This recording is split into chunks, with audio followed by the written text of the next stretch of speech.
Je suis toujours dans ce studio avec Sarah Salman, avec Paul Melun.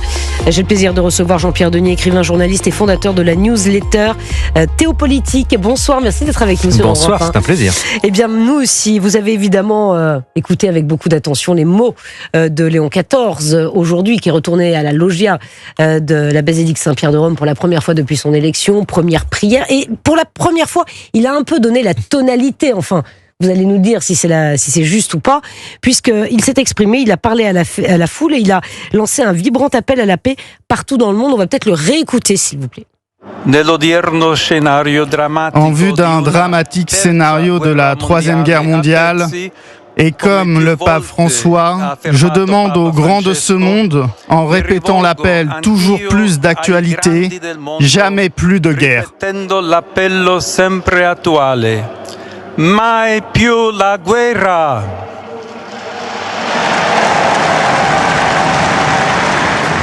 Voilà pour un extrait des mots du pape Léon, qui a appelé les grands de ce monde à stopper les guerres en Ukraine, dans la bande de Gaza, mais aussi entre l'Inde et le Pakistan. Que pensez-vous de cette première intervention, vraiment où, entre guillemets, il mouille le maillot, Jean-Pierre Denis? Les auditeurs qui entendent cet extrait peuvent se dire le pape prêche pour la paix, c'est la moindre des choses, c'est son boulot.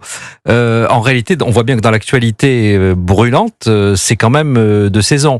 Alors, quand il a été élu, il a dit d'ailleurs que il était pour une paix désarmée. Ça a fait un peu réfléchir à un moment où on est en train de dire qu'il faut plutôt réarmer.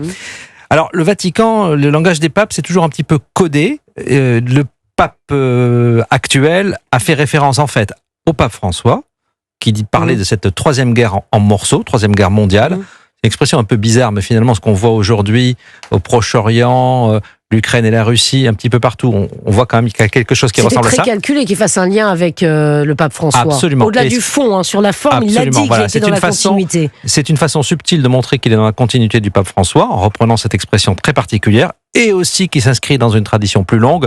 Plus jamais la guerre, c'est les mots prononcés par Paul VI dans les années 60, au moment de la guerre du Vietnam.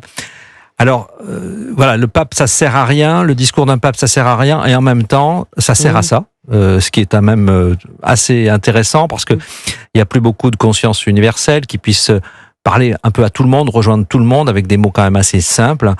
On peut imaginer qu'il va aussi essayer d'agir, peut-être plus discrètement. Moi, ce qui m'intéresse toujours, c'est que le Vatican finalement, il y a deux niveaux. Il y a cette parole que l'on peut entendre, et puis il y a cette capacité aussi d'être des médiateurs, de rapprocher des parties adverses. C'est même arrivé que les papes arrivent à rapprocher des pays en guerre et servent carrément à signer un traité de paix. C'était le cas par Jean-Paul II au moment de la différend entre l'Argentine et le Chili sur un canal qui sépare, enfin un bras de mer qui sépare les deux pays qui se disputaient. Donc ça peut aller jusque-là et ça peut être très utile. Alors il y a quand même une petite inflexion qui concerne l'Ukraine. Là, alors c'est très subtil. Les souffrances, il a parlé des souffrances du peuple ukrainien bien-aimé. Voilà, du peuple ukrainien bien-aimé. Ça n'a l'air de rien, mais le pape François avait quand même commencé un peu de travers sur ce conflit. Il avait une tendance à considérer que il avait dit que c'était la faute de l'OTAN qui était allée aboyer, si mes souvenirs sont bons, aboyer aux portes de la Russie. Là, il a choisi visiblement de reprendre les choses à sa manière. Voilà, on va voir ce que ça donne pour la suite. C'est assez subtil. De toute manière, il fait que commencer. Oui, il fait que commencer, mais ça donnait quand même une première tonalité. On sent en fait une volonté. Aujourd'hui. On sent sa manière un peu équilibrée, retenue. On va pas se régaler par des petites phrases, des punchlines comme on le faisait avec le pape François, ou s'indigner parce qu'il avait tenu des propos qui pouvaient surprendre, choquer, interpeller. Ça va être quelque chose de beaucoup plus retenu, et justement la référence à Paul VI, pape des années 60, c'est l'époque du Concile Vatican II, qui avait essayé d'arrêter pas mal de conflits, n'est pas choisi au hasard. Bon, sur le conflit israélo-palestinien, il n'a pas beaucoup parlé en revanche. Non, il a appelé à cesser les bombardements à Gaza. Oui. Il a dit libérer les otages et cesser les bombardements à Gaza. Cesser le feu et libération des otages. Voilà. Je crois que ça me paraît la moindre des choses de dire ça. Le pape François était très très très engagé. Il appelait je crois chaque jour le curé de Gaza.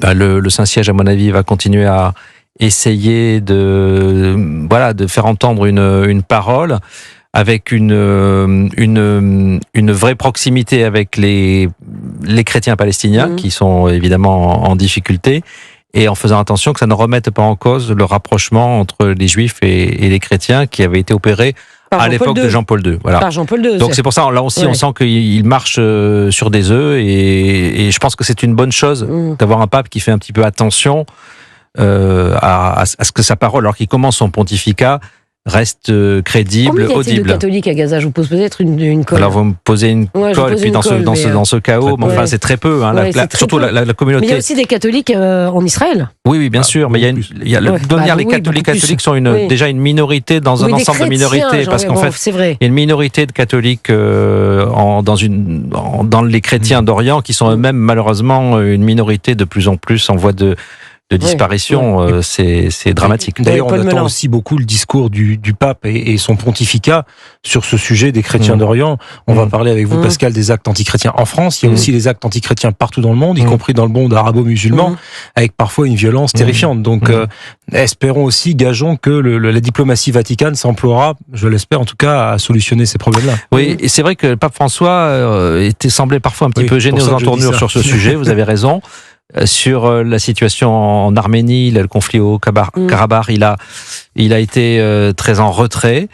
Là, on peut penser, enfin, je ne vais pas parler à la place du pape actuel et on ne sait pas ce qu'il va dire, mais on peut penser qu'il aura sans doute une ligne plus dans la lignée de ses prédécesseurs. Et il y a un vrai sujet sur la persécution des chrétiens d'Orient. Enfin, c'est pas seulement la persécution, c'est finalement tout ce qui produit leur départ, c'est le conflit en général au Proche-Orient, la violence, évidemment, l'islamisme, même si en Syrie, finalement, il semblerait que avec le nouveau régime, il y ait une certaine... comment le qualifier? Disons que les chrétiens de Syrie étaient plutôt protégés par le régime précédent. Ce n'est plus le cas aujourd'hui. Ils étaient. Disons les choses. Aujourd'hui, c'est vrai, c'est la vérité. De ce nouveau premier président, effectivement, on ne sait pas s'il en est responsable ou pas, mais ça a été un massacre de chrétiens aussi. Ouais, enfin, pour l'instant, la situation n'est pas, n'est pas franchement mauvaise, je dirais. Elle pourrait être pire. Voilà. Je voudrais aussi qu'on parle des jeunes, puisque le pape Léon XIV s'est aussi adressé aux jeunes en reprenant une célèbre phrase de Jean-Paul II. N'ayez pas peur. N'ayez pas peur. C'est vrai que c'est une phrase qui sonne très différemment aujourd'hui par rapport à l'époque de Jean-Paul II, parce qu'on est dans une époque beaucoup plus inquiète.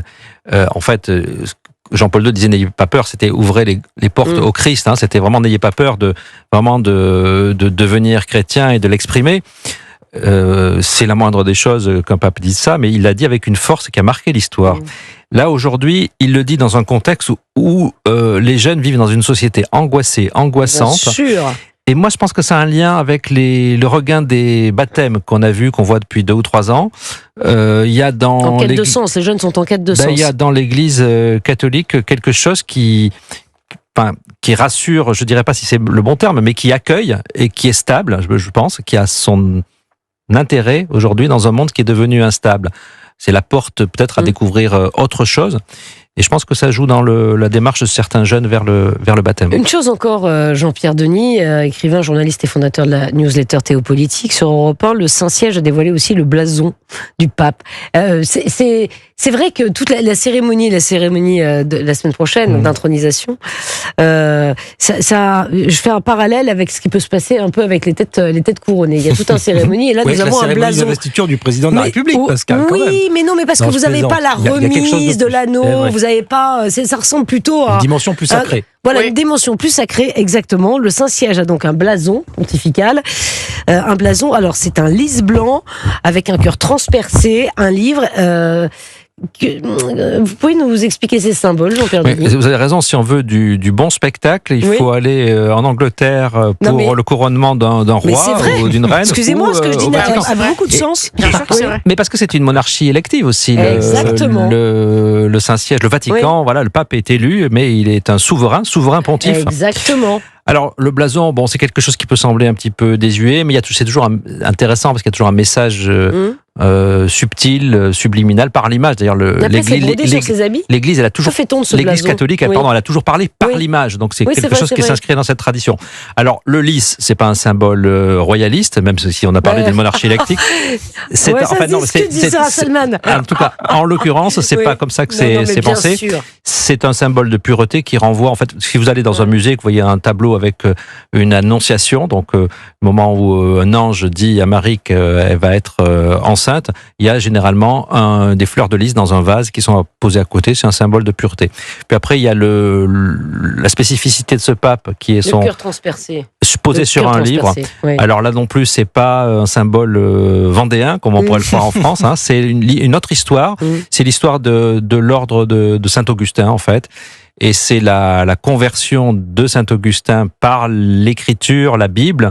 Et c'est donc un symbole qui renvoie vraiment à l'histoire de Saint-Augustin, grand personnage intellectuel des premiers siècles du christianisme, qui s'est converti, qui a eu le cœur réellement transporté d'émotions, transpercé, en découvrant en fait la parole de l'Évangile. Donc c'est à cela qu'il fait. Et le livre, c'est la Bible. Allusion, c'est la Bible, bien sûr. C'est la Bible. C'est la Bible. Voilà, c'est la Bible. Et puis il y a une devise qui insiste sur l'unité de l'Église. Là, c'est un message très actuel parce que les cardinaux ont tous répété, quelle que soit leur sensibilité, qu'ils en avaient un peu ras-le-bol des disputes, discordes qui ont marqué la fin du pontificat du pape François, qui voulaient travailler ensemble.